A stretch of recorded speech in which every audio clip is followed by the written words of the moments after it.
नमस्कार, खबर भारत देख रहे हैं आप। मैं हूं आपके साथ राखी। खबरों की शुरुआत करेंगे, लेकिन सबसे पहले नजर इस वक्त की सुर्खियों पर।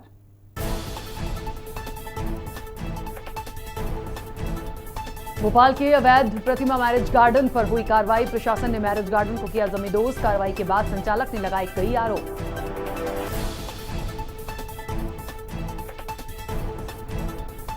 गुना जिले में गोपी सागर डैम में मछली पकड़ने को लेकर हुआ विवाद। परेशान मछुआरे ने एसपी ऑफिस में लगाई गुहार। कहा जान से मारने की दी जा रही धमकी।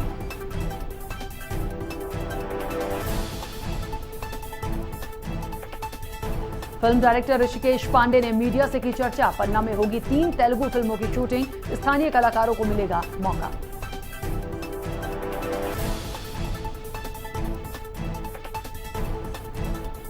राजधानी भोपाल के कांग्रेस कार्यालय में मना मुंशी प्रेमचंद का जन्मदिवस। पूर्व केंद्रीय मंत्री सुरेश पचौरी ने मुंशी प्रेमचंद को किया नमन। कहा देश की आजादी में प्रेमचंद का अहम योगदान।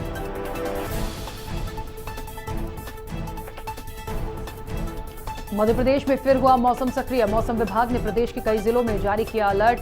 अगले 24 घंटे में भारी बारिश की चेतावनी।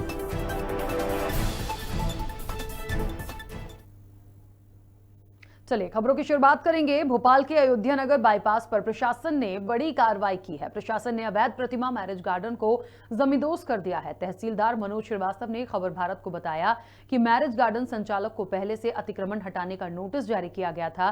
साथ ही शासकीय जमीन को भी खाली करने के लिए समय दिया गया था, लेकिन तय समय पर भूमि को खाली नहीं किया गया, जिसके कारण अवैध अतिक्रमण हटाया गया है। उधर प्रतिमा गार्डन संचालक का कहना है कि कार्रवाई गलत तरीके से की गई है। खरीदा हूँ, नामांतरण किया हूँ और डाइवर्सन कराए हैं, उसके वो नहीं मान रहे हैं। कारण क्या है, क्यों नहीं मान रहे? उनका कहना है कि हमारा एक कहना है कि साहब एक किसान कहाँ जाएगा, तहसीलदार के पास जाएगा, डाइवर्सन कराएगा, नामांतरण कराएगा, तो आप ही से कराएगा नहीं। और उस कागज को आप आज मान नहीं रहे हैं। आप कह रहे हैं कि गूगल मैप ये है, यहाँ से मैं तोड़ रहा हूँ।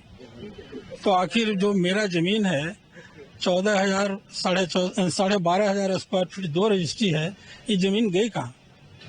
मध्य प्रदेश में भू माफियाओं के खिलाफ लगातार कार्यवाही जारी है। अब इस वक्त हम मौजूद है राजधानी भोपाल के अयोध्या नगर बाईपास क्षेत्र पर, जहां पर प्रतिमा गार्डन जो यहाँ पे संचालक है, उनके द्वारा शासकीय भूमि का लगभग 30,000 स्क्वायर फीट जमीन पर, सरकारी जमीन पर अवैध रूप से कब्जा कर निर्माण किया गया था। आप देख सकते हैं तस्वीरों में कि जिस प्रकार से यहाँ पर निर्माण की जो अवैध कार्यवाही थी, उसको जो निगम प्रशासन है, तहसीलदार है, यहाँ पर उनकी मौजूदगी में जो अवैध जो पूरा यहाँ पर निर्माण कार्य किया गया है, उसको तोड़ने का काम यहाँ पर लगातार जारी है। आप देख सकते हैं पुलिस भी बड़ी संख्या में यहाँ पर मौजूद है। लगातार जो इस प्रकार के अवैध को लेकर के जो शिकायतें लगातार मिल रही थी, उस पर जो कार्रवाई हो रही थी, लगातार कार्रवाई की जा रही है। आप देखें जिस प्रकार से ये अवैध पूरे निर्माण को तोड़ा जा रहा है, जिसमें लगातार जो बताया जा रहा है लगभग 30,000 स्क्वायर फीट जो जमीन है, चूंकि शासन की जमीन थी, जिस पर इस मैरिज गार्डन के द्वारा जो है यहाँ पर अवैध कब्जा किया गया था। इस वक्त हमारे साथ कुछ अधिकारी भी मौजूद हैं। हम अधिकारियों से चर्चा करेंगे किस प्रकार से इस कार्रवाई को पूरा अंजाम दिया गया है और क्या है पूरा इसका पूरी जानकारी क्या है, उनसे समझते हैं। सर, आज एक बड़ी कार्रवाई को अंजाम दिया, लगभग 30,000 स्क्वायर फीट शासकीय जमीन को मुक्त कराया गया है।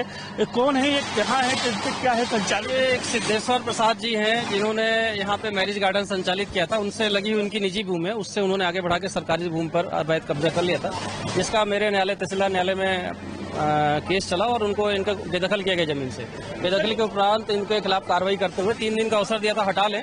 ये नहीं हटा पाए तो फिर आज हम लोगों ने प्रशासन, नगर निगम और पुलिस की टीम ने इसे हटाया है। सर, जिस प्रकार से इस प्रकार के जो भूमाफिया है काफी सक्रिय हो चुके हैं, लगातार देखा जाता है शासन की जमीनों पर कब्जा लगातार इनका होता है, और लेकिन इसके बाद भी कहीं ना कहीं जो शासन प्रशासन के नाक के नीचे इस प्रकार से अवैध निर्माण हो रहा है, तो क्या मानते हैं आप इसको? देखिए, ये कहना गलत है कि प्रशासन के नाक के, प्रशासन के संज्ञान में जहाँ कहीं भी ऐसी बात आती है, हम सख्ती से कार्रवाई करते हैं और पुलिस और नगर निगम की टीम के साथ उसे हटा दिया गया था। सर, क्या जुर्माना वगैरह है, किस प्रकार की इनके ऊपर दी गई थी, इन्होंने अदा कर दी है, लेकिन अतिक्रमण नहीं हटाया, इसलिए हमने यहाँ से हटाया इसे।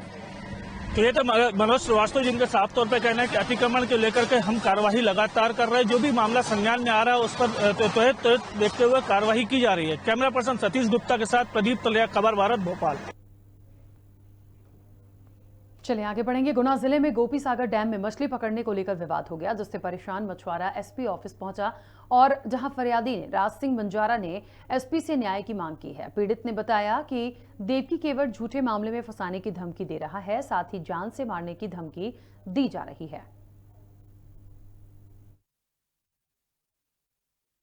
3-4 केस हम पे भी लगा दिए झूठे, जिस कारण हम एसपी साहब को वहाँ आवेदन देने आए थे। और हमको धमकी देती है वो, और उल्टी सीधी धमकी भी देती है साहब। हमको धमकी देती है तुम्हारे ऊपर केस लगवा देंगे और तुमने 73 लगवा देंगे, बोले कि किसी बच्चे को मार के 302 लगवा देंगे, ऐसी धमकियाँ देती हैं। हमारे पास मोबाइल में रिकॉर्डिंग भी है, सब यही करवा रहे हैं। रिपोर्ट जितनी भी हमारी रिपोर्ट करवा रहे हैं झूठी है। केसर भाई के को ले जाके ये सब देवकी करवा रहा है और रमा देवी जो अध्यक्ष हैं तालाब की वो करवा रही हैं, और उसका भाई मोनी रामकिशन ये करवा रहे हैं सर। कौन है? तो ये केसर भाई ये वहीं की मुकेश बंजारे की पत्नी है, ये वहीं पे रहती हैं, खेती वगैरह करती हैं, और इसके पति तालाब में चौकीदारी करते हैं। अच्छा। और यही मछली मारते हैं और इल्ज़ाम हमारे ऊपर लगाते हैं। मध्य प्रदेश में लगातार बारिश का दौर जारी रहेगा। प्रदेश में अभी तक सामान्य से 4% बारिश अधिक दर्ज की गई है। बताया जा रहा है कि राजधानी भोपाल में लगातार हो रही बारिश से राहत मिल सकती है। वहीं मौसम विभाग के अनुसार प्रदेश के ग्वालियर, चंबल, रीवा संभाग में आगामी 24 घंटे में भारी बारिश होने की संभावना है। फिलहाल प्रदेश का अधिकतम तापमान 26 डिग्री तक रहने का अनुमान है। मध्य प्रदेश में मौसम सक्रिय रहा, जहां वर्षा के आने अत्यधिक वृष्टि 24 सेंटीमीटर करहर जिला श्योपुर कला में, और भारी वृष्टि अति भारी वृष्टि 13 सेंटीमीटर बेदरवास जिला शिवपुरी, 12 सेंटीमीटर सरई जिला सिंगरौली, और भारी वृष्टि 10 सेंटीमीटर बमोरी जिला गुना, 10 सेंटीमीटर बरहई जिला सींधी में दर्ज की गई है। आगामी 24 घंटे में चंबल, ग्वालियर और रीवा और सागर संभाग में कहीं कहीं भारी से अति भारी वर्षा होने की संभावना है। बाकी जिलों में बारिश मध्यम रहने की संभावना है। देश भर में महान साहित्यकार लेखक मुंशी प्रेमचंद का जन्मदिवस मनाया गया। उधर राजधानी भोपाल के कांग्रेस कार्यालय में भी मुंशी प्रेमचंद का जन्मदिन मनाया गया। कार्यक्रम के दौरान कांग्रेस के वरिष्ठ नेता और पूर्व मंत्री सुरेश पचौरी ने कहा कि देश की आजादी में प्रेमचंद की अहम भूमिका थी। वहीं पचौरी ने देश की बढ़ती महंगाई को लेकर केंद्र सरकार को जिम्मेदार ठहराया।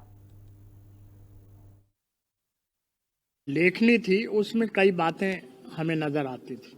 उर्दू और फारसी के बहुत बड़े वो ज्ञाता थे। बचपन में ही उन्होंने उर्दू और फारसी की पढ़ाई की थी मौलवी के यहाँ रहकर। उसके बाद जब, जैसे मैंने कहा कि बहुत आर्थिक परेशानियों का सामना मुंशी प्रेमचंद जी ने अपने बचपन में किया, तो एक वो किताब वाले के यहाँ से जाकर उनकी कुछ किताबें बाहर बेचते थे और बदले में कुछ उपन्यास पढ़ने के लिए लाते थे जो देते थे। बाद में उन्होंने जो अपनी कविताएं लिखी, अपनी कहानी लिखी, अपने उपन्यास लिखे, उसमें आम भाषा का पुट था। जो आपने प्रश्न किया, बड़ा मौजूद प्रश्न है कि आम आदमी उस भाषा को समझ सके जो वो लिखते थे। अब पन्ना जिले में धीरे धीरे मायानगरी के लोग भी फिल्में बनाने के लिए आने लगे हैं। बीते कुछ सालों में पन्ना में कई फिल्मों की शूटिंग हो चुकी है। फिल्म डायरेक्टर और म्यूजिकल डायरेक्टर ऋषिकेश पांडे ने एक पत्रकार वार्ता करते हुए बताया कि पन्ना में 3 तेलुगु फिल्मों की शूटिंग की जाएगी। ये शूटिंग पन्ना सहित खजुराहो, ग्वालियर के शहरों में होगी। फिल्मों की ओर सबसे बड़ी बात यह है कि पन्ना के स्थानीय कलाकारों को भी इसमें मौका मिलेगा। पन्ना में हमारी बैक टू बैक 3 फिल्में शूट होनी है, क्योंकि पन्ना में मैं पैदा हुआ हूँ, तो पन्ना के लोकेशंस और पन्ना के लोगों को मैं बहुत अच्छे से जानता हूँ। तो इस फिल्म के जरिए हम पन्ना के लोगों को फिल्म में काम करने का मौका दे रहे हैं। साथ ही साथ जो अनएक्सप्लोर्ड लोकेशंस हैं, जो बहुत ही खूबसूरत लोकेशंस हैं जिनको पहले फिल्मों में नहीं दिखाया गया, उन लोकेशंस को अपने फिल्म के जरिए हम लोग लोगों को दिखाना चाहते हैं। राजस्थान के गंगानगर में बीजेपी अनुसूचित जाति मोर्चा के प्रदेश अध्यक्ष कैलाश मेघवाल पर बदमाशों ने हमला किया है। मामले में बीजेपी नेता लाल सिंह आर्य ने बड़ा बयान दिया। उन्होंने कहा कि राजस्थान में अनुसूचित जाति मोर्चा के खिलाफ अत्याचार हो रहा है। वहीं उन्होंने आरोपियों को जल्द गिरफ्तार नहीं होने पर प्रदर्शन की चेतावनी दी है। आज भारतीय जनता पार्टी मध्य प्रदेश में 6वें सत्र में गरीबों का सशक्तिकरण, भारतीय जनता पार्टी का संकल्प और सरकार की योजना, इस विषय पर मुझे संबोधित करने का सौभाग्य प्राप्त हुआ। मैं आपके सामने ये कह सकता हूँ, देश में 57 साल कांग्रेस की सरकार रही और नरेंद्र मोदी जी के 7 साल। कांग्रेस ने सदैव गरीबी हटाओ का नारा दिया, लेकिन ना गरीबी हटाई ना उनका उत्थान किया। नरेंद्र मोदी जी ने गरीबी हटाओ का नारा नहीं दिया, बल्कि गरीबी हटाने के प्रयत्न किए। और इसलिए आपको देखने को मिल रहा होगा कि चाहे उजाला योजना हो, उज्ज्वला योजना हो, किसानों को सम्मान निधि हो। भोपाल में मछली पालन के नाम पर सैकड़ों किसानों से धोखाधड़ी का मामला सामने आया है, जहां करोड़ों रुपए की ठगी करने के आरोपी देवेंद्र जायसवाल के खिलाफ कोहेपुजा पुलिस ने मामला दर्ज किया है। पुलिस के अनुसार फरियादी मुकेश कुमार ने 12 लाख रुपए से अधिक की ठगी की शिकायत दर्ज कराई है, जिसके चलते मामले में कार्रवाई की जा रही है। एक मामला संज्ञान में आया हुआ है, जिसमें से तालाब खुद करके उसमें मछली पालन की स्कीम के बारे में बताया गया था, जिसमें से लगभग 10-12 लाख रुपए लेकर के और धोखाधड़ी की गई है, अमानत में खयानत की गई है, जिसमें से प्रकरण पंजीबद्ध किया। भिंड जिला जेल में दीवार ढहने से 25 से ज्यादा कैदी घायल हुए हैं। आपको बता दें कि पूर्व सीएम कमलनाथ ने घायलों के जल्द स्वस्थ होने की कामना की है। घायलों के समुचित इलाज की मांग भी की गई है।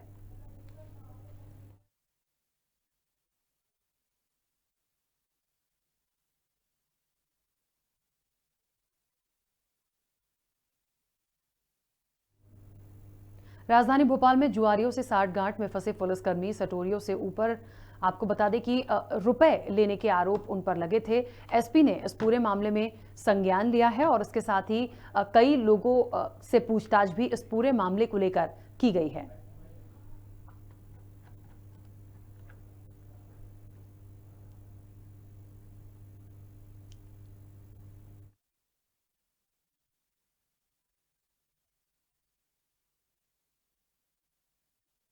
और एसपी ने 7 पुलिसकर्मियों को सस्पेंड किया है। पूरी पूछताछ के बाद यह खुलासा हुआ और इन लोगों के नाम सामने आने के बाद कार्रवाई की गई।